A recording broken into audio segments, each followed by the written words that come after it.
Bismillahirrahmanirrahim and Assalamu alaikum everyone. This is Dr. Kokab Manzoor and today we are going to discuss the balance of payment that is in continuation of the previous video. हमने पिछली video में हमने बात की थी current account की कि हमने कहा था कि बैलेंस ऑफ पेमेंट की डेफिनेशन भी हमने कर दी थी और हमने कहा था इसके तीन अकाउंट होते हैं, ठीक है। और तीन क्यों होते हैं, बाज़ चार लिखते हैं, बाज़ दो लिखते हैं, वो भी मैंने एक्सप्लेन कर दिया था।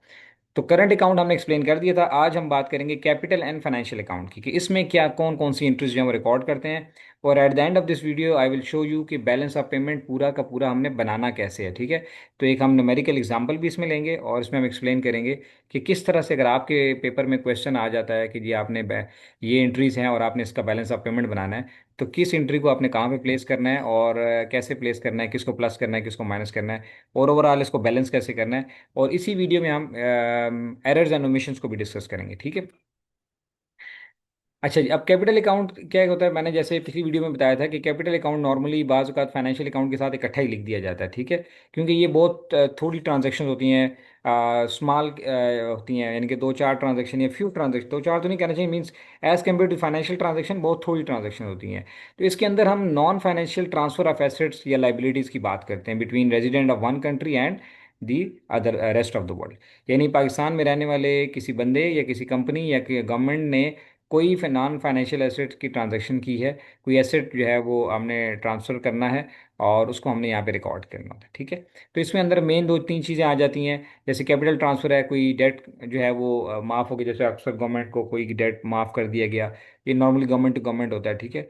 और इसी तरह या कोई ग्रांट्स हमें मिली इंफ्रास्ट्रक्चर के ऊपर, या बाज़ वक़्त माइग्रेंट्स आते हैं एक जगह से दूसरी जगह पे, तो अगर वो आते हैं तो बाज़ वक़्त उनके अकाउंट में पेंशन या कोई इस किस्म की चीज़ होती है, या कोई उनके नाम की प्रॉपर्टी होती है, तो वो उनके साथ ही मतलब है कि वो चूंकि अब इस मुल्क का हिस्सा है तो अब वो हमारे उसमें ऐड हो गई है। अगर वो चले जाएंगे तो वो माइनस में हो जाएगी। इसी तरह एक्विजिशन और disposal disposal of non produce non financial asset, जैसे कि आपने किसी मुल्क को नेचुरल रिसोर्स राइट दे दिए, जैसे कि जी आप आएँ और आप यहाँ पे माइनिंग करें, ठीक है। तो ऑब्वियसली उस राइट्स के बदले में हमें कुछ ना कुछ मिल रहा होता है। या हमने इसी तरह कोई अपने पेटेंट्स बेचे हैं या ख़रीदे हैं, या कॉपीराइट्स हैं, या ट्रेडमार्क्स हैं, या फ्रेंचाइज वगैरह, जैसे ये मैकडोनल्ड KFC की फ्रेंचाइज वगैरह होती हैं, तो वो सारी चीज़ें भी हमारी जो हैं वो इसी कैपिटल अकाउंट में आ रही होती हैं, ठीक है।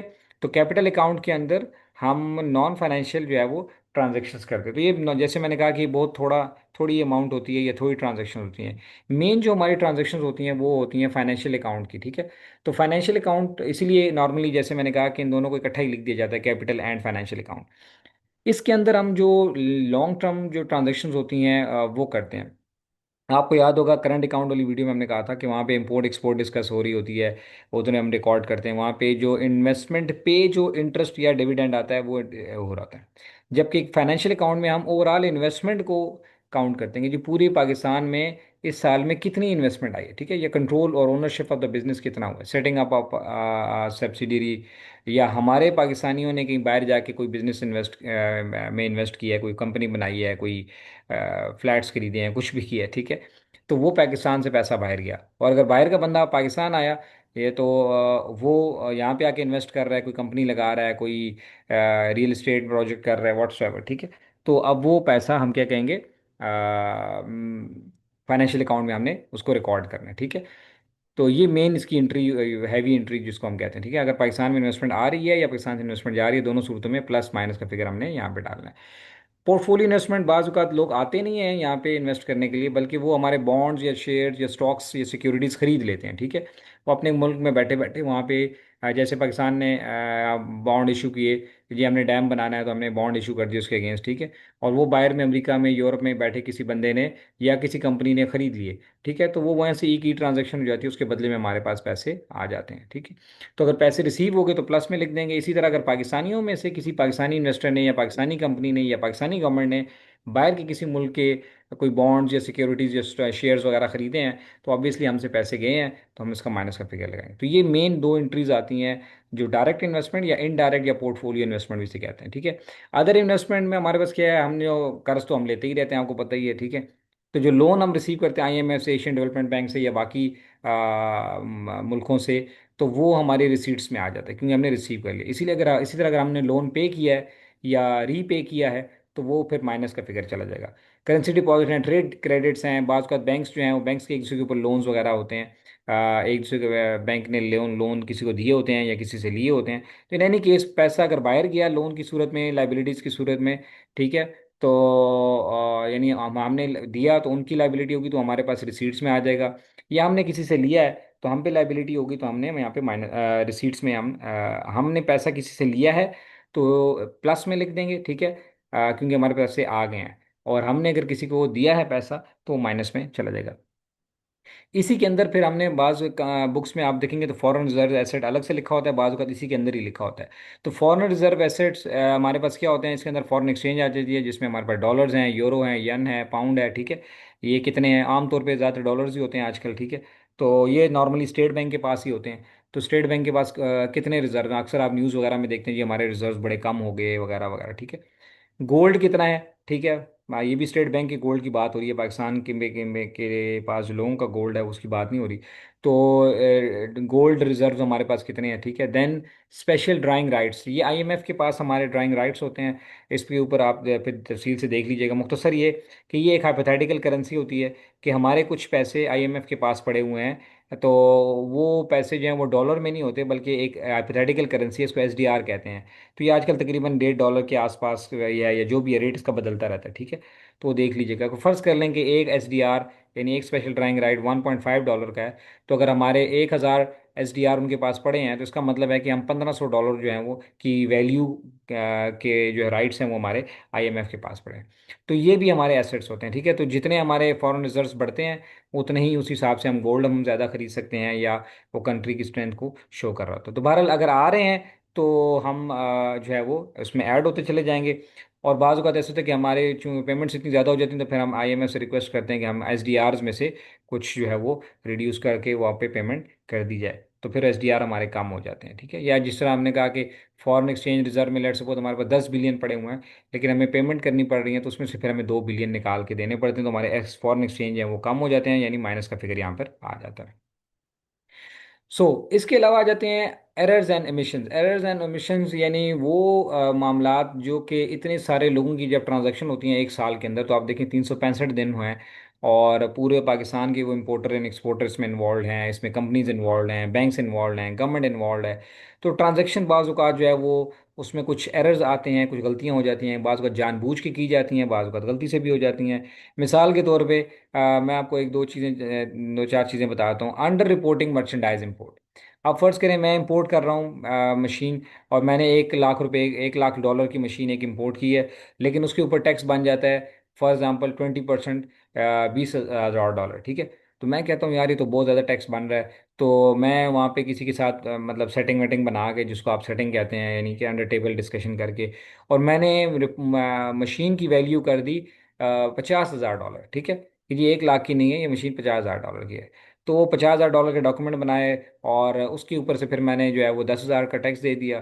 तो $10,000 मैंने बचा लिया, उसमें से एक $2,000 मैंने लेट सपोज किसी को रिश्वत या व्हाट्सएवर दे के।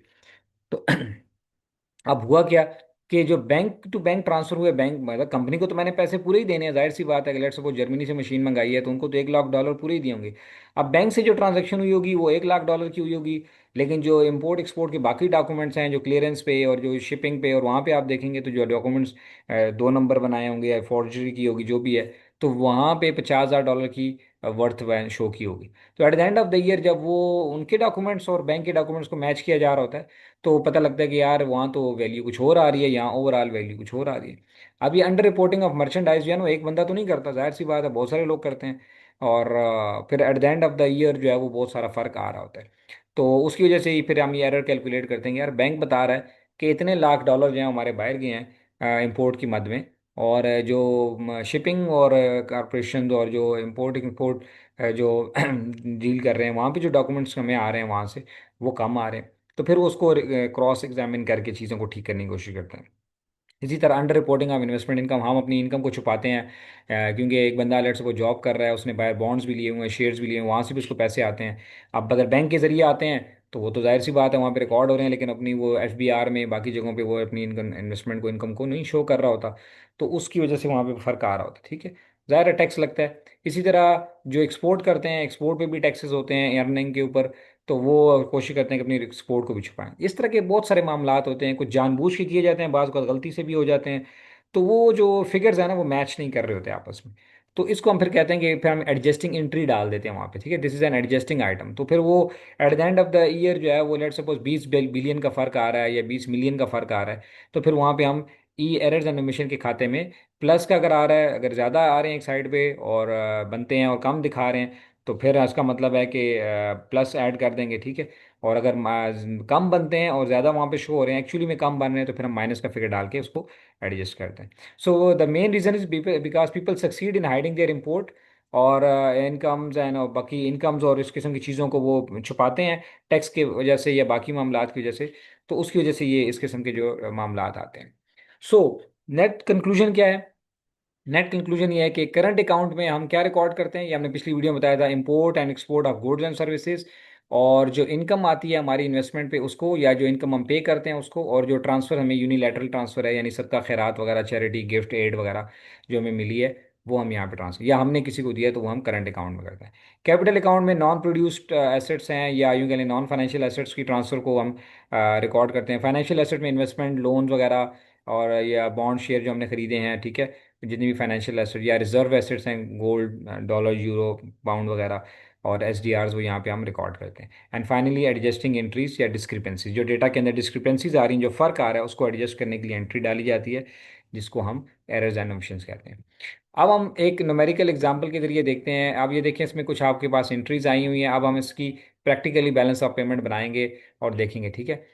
इतनी हमने एक्सपोर्ट की हैं गुड्स की, इतनी इंपोर्ट्स की हैं, ठीक है, सर्विसेज ये हैं, इंपोर्ट एक्सपोर्ट ये इन प्राइमरी इनकम हमारी इतनी है, इतने आए हैं, इतनी पेमेंट की है, सेकेंडरी इनकम है, कैपिटल अकाउंट का ये है, फाइनेंशियल अकाउंट का ये एंट्रीज हैं, ठीक है। वो कह रहे जी क्या, calculate the net balance of current account का बैलेंस निकालें, कैपिटल अकाउंट का, फाइनेंशियल अकाउंट का बैलेंस निकालें, और ओवरऑल बैलेंस ऑफ पेमेंट भी बनाएं, और ये देखें कि बैलेंस ऑफ पेमेंट बैलेंस है या नहीं। तो at the end of the day आपका बैलेंस ऑफ यानी सारी रिसीट्स एंड सारी पेमेंट्स का जो बैलेंस है वो नील हमने करना होता है, ठीक है। तो जो फर्क होगा वो हमने एरर्स एंड ओमिशन में जाके उसको एडजस्ट करना है या फॉरेन रिजर्व अकाउंट में देखना होगा, ठीक है। तो कह रहे गया जो फर्क आ रहा है उसको आप एरर्स एंड ओमिशन में जाके एडजस्ट करें। तो अब हम इसको देखेंगे। तो अब हमारे पास सबसे पहले क्या है, गुड्स एंड की एक्सपोर्ट है, तो एक्सपोर्ट प्लस में फिगर आ जाएगा, इंपोर्ट को हम माइनस में डाल देंगे, ठीक है। तो अब आप ये देखें कि इसको आप इस तरह से करके भी शो कर सकते हैं, क्रेडिट एंड डेबिट, ठीक है। तो एक्सपोर्ट ऑफ गुड पैसे हमारे पास आ गए हैं, ठीक है। तो 5,000 हमने यहाँ लिख दिए। इंपोर्ट ऑफ गुड्स पैसे हमसे चले गए, हमने इसको डेबिट कर दिया, ठीक है। और इसी तरह फिर सर्विसेज हैं, यानी जो रिसीट्स हैं वो सारी क्रेडिट्स में लिख दी, जो पेमेंट्स हैं वो सारी हमने डेबिट साइड पे लिख दी, ठीक है।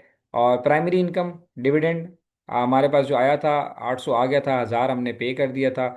सेकेंडरी इनकम में हमारे पास 600 आए थे, 400 हमने पे कर दिए थे। तो ओवरऑल इस सारे को जमा कर लेंगे और इस सारे को जमा कर लेंगे और इसको इसमें से माइनस करेंगे, तो हमारे पास लेट सपोज 1,200 का आ रहा है। तो करंट अकाउंट का बैलेंस हमारा ये डेफिसिट है, ये 1,200 माइनस का आ गया, ठीक है।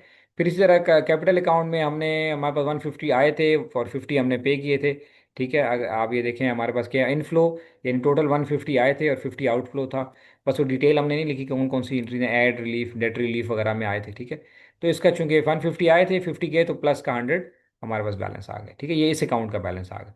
फिर फाइनेंशियल अकाउंट में फॉरेन डायरेक्ट इन्वेस्टमेंट इतनी हमारे मुल्क में आई 2,000 की। पोर्टफोलियो इन्वेस्टमेंट जो हमारे बॉन्ड स्टॉक्स वगैरह लोगों ने खरीदे वो इतने खरीदे। हमने जो लोगों के बॉन्ड एंड स्टॉक्स वगैरह शेयर खरीदे पाकिस्तानियों ने, ये पाकिस्तानी कंपनी ने, वो 700 थे। और जो लोन वगैरह हमने पे किए हैं या रीपे किए हैं और या बाकी मुल्कों में इन्वेस्टमेंट की है वो $1,000 है, ठीक है। तो इसको प्लस कर लिए तो ये 2,500 बनता है, ये 1,700 बनता है, इसको से माइनस कर लिया तो प्लस का 800 हमारा बैलेंस आ गया, ठीक है। अब ये देखें कि ये कितना बनता है कि 800 एंड 100 ये दोनों प्लस के हैं तो ये 900 हो गए। जबकि प्लस का 900 आ रहा है और माइनस का क्या आ रहा है, 1,200। तो माइनस का 300 का बैलेंस आ रहा है हमारा, यानी 300 का डिफरेंस आ रहा है। तो ये माइनस का 300 हमारे पास आना चाहिए, ठीक है। तो इसका मतलब है कि -300 का जो डिफरेंस है वो हमने फिर एरर्स एंड ओमिशन में डाल दी, तो उसको हमने +300 करके नील कर देना है, ठीक है। तो ओवरऑल बैलेंस ऑफ पेमेंट जो आपने इस तरह से करके बनाना है। तो ये एक स्ट्रक्चर है, आप इस तरह से करके भी बना सकते हैं। तो अगर आपके पास इस तरह का क्वेश्चन आए तो आप इसको इस तरह से करके आप बैलेंस ऑफ पेमेंट बना सकते हैं। आप इसको आराम से दोबारा भी तसल्ली से देखिए, वीडियो को पास करके एक एक चीज़ को खुद कैलकुलेट करें। बल्कि आप एक काम करेंगे, ये क्वेश्चन की स्क्रीन पे ये क्वेश्चन रखें और ख़ुद बनाएं और फिर देखेंगे आपका आंसर्स मेरे साथ मैच करते हैं या नहीं करते। तो आई होप कि आपको जो है वो कॉन्सेप्ट क्लियर हो गया होगा कि बैलेंस ऑफ पेमेंट क्या है।